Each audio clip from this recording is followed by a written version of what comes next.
नमस्कार. हा आहे स्वामी समर्थ आणि रामण्णाच्या श्रद्धेबद्दलचा एक छोटासा आढावा. तर ही गोष्ट आहे रामण्णा नावाच्या एका गरीब शेतकऱ्याची, बिचाऱ्याची.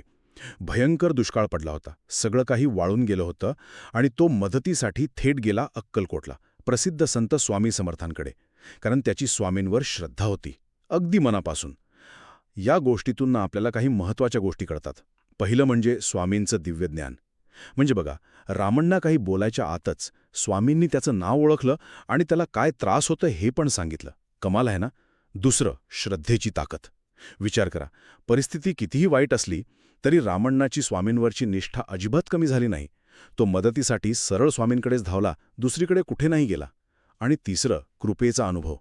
स्वामींनी फक्त एक सूचना दिली आणि काय झालं, रामण्णा घरी परतला, त्यानं नांगरणी सुरू केली आणि चक्क पाऊस पडला.